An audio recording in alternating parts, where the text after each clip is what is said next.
Hi, I want to share a very beautiful experience. Again, this was during my visit to India. This was in, I believe, 2009. My wife was in Chennai. We were expecting our first child. We went to a doctor in Chennai. We just finished the baby scan. Probably at that time, she was, we were into our fifth month of pregnancy, fourth month or fifth month, I don't remember exactly. And after the doctor visit, I was traveling to Coimbatore, where my parents were. And when I went at that time, it was time for Kavadi. Kavadi is a religious event where there is a prayer to Lord Muruga. Lord Muruga is Lord Shiva's son. So there is a peacock, a decorated shaft. So that is carried to a temple in Tamil Nadu. And it's a very beautiful religious event. Like there'll be a lot of drums. That's when I picked up my affinity to playing drums. Oh, you should be there when they are playing. It is really amazing. The level of energy is completely different. So there is a lot of puja that happens, prayer that happens when the drums are playing. When I was there, this puja was happening in my place. There is a big discussion that happens in general around fasting, and especially water fast, where like you're not having anything else but just water. And there is so much of discussion that happens. There is so much of uh, analysis that's done on what should be taken along with water if you're going to prolong the fast for 24 hours, 36 hours, 3 days, 5 days, 7 days, etc. Then what we should do, how we can help our body, etc. But there used to be uh,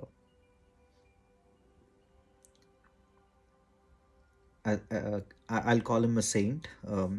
He was in his 80s probably at that time. I'm not really sure what his age was. He was really old, but he's been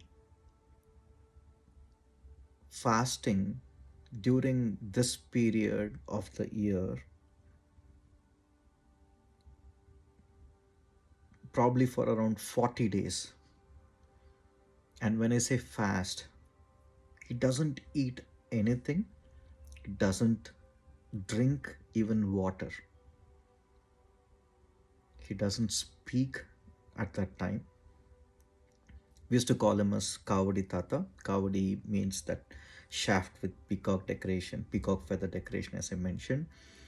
And Tata means grandfather, grandpa. So we used to call him as Kavadi Tata. He used to be called like that.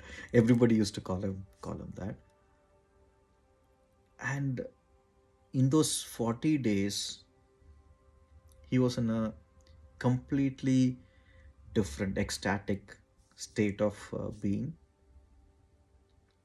Imagine like not having any food, anything, not even water for 40 days, and they all go, like they means like there is a group of people who put mala, the religious beads, and they go to the temple by walk.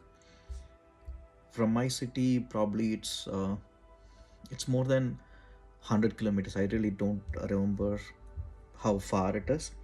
It takes maybe around 3 days when they have to walk, and they walk with barefoot, and they and the temple is on a mountain. So they climb the mountain, they see the deity, Lord Muruga, and only after that he breaks his fast. And he's been doing this for the for maybe around 30 years or 40 years. Every year he does that. I wanted to share two experiences. First, I wanted to share the experience which I was telling you when I was visiting my hometown, as I mentioned. After I got to know that we're going to have our first a child, he saw me. Nobody said anything. He was doing the puja, and they were doing the puja in my home, my parents' place, and he saw me. And as he doesn't talk, he said, that means like in India, ladies they wear a nose ring. So he was saying it is not a girl, it is a boy. So I didn't understand. People who were around him, who know like what he's saying, they were translating it to me. They said it's not a girl, you're going to have a boy. And he did this. He gave a thumbs up. He said he'll be good. So it, this again uh, was when my wife was pregnant. uh, it was around 4th month or 5th month, and yeah, when my son was born, it was it was really amazing to realize and understand. So some things of this sort is is really amazing. Like I'm not able to grasp with my logical mind how it is possible. At that time, like I couldn't understand. I was just amazed. So this was the first incident, and I want to share the second incident. My dad told me this story. After every puja, this grandpa used to have a betel leaf, and he'll have probably the betel nut, and also he had a banana, the small banana, and he was doing it like this. And this puja was happening in one of my parents' friends' place, and all around him there were so many ladies. They wanted to receive that. It's more like a blessing, something like a charged banana. And he was doing like this, and then he came to my mom, and all the ladies like had uh, uh, our Indian ladies, they wear a sari. That's in south. The end of the sari, she had it in the hand, and she was waiting, like my mom was waiting, like others also for the blessing, and he gave that banana to her. And at that time, my mom was around 34. My parents didn't have a child. They were praying. They were very religious, so they went to multiple temples. They were praying to have a child. And my dad said, after that incident, I was born. So there are some things which are really really beautiful, which are beyond what we can understand. But these are the people who were able to transcend their physical limitations,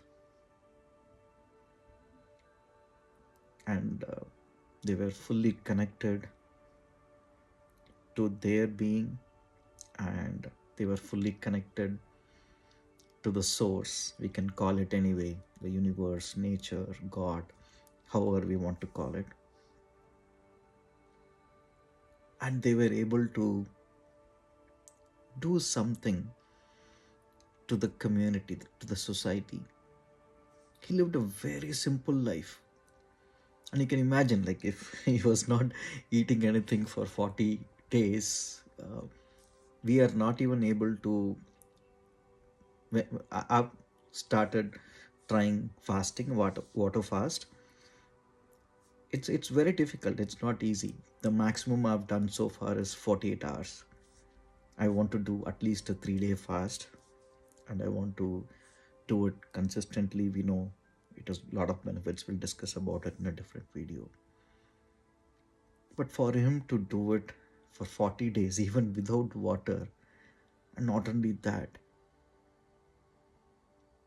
walking all the way to the temple, and the weather is tropical in India, as you know, this is south of India. It's not easy physically. It's not it might sound impossible from a science perspective, and these were possible because of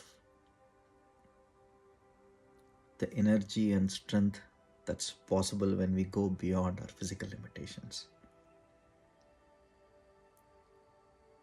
These are just some instances that I've experienced. What these tell us is there are so many things beyond what we can understand. If we are able to go deep within us, if we are able to spend time to explore all the possibilities, there is so much more that we discover that is possible beyond what we can imagine. We'll be able to realize and also serve others. Hope this helps you to deepen your level of understanding and helps you with your spiritual journey. See you soon in another discussion.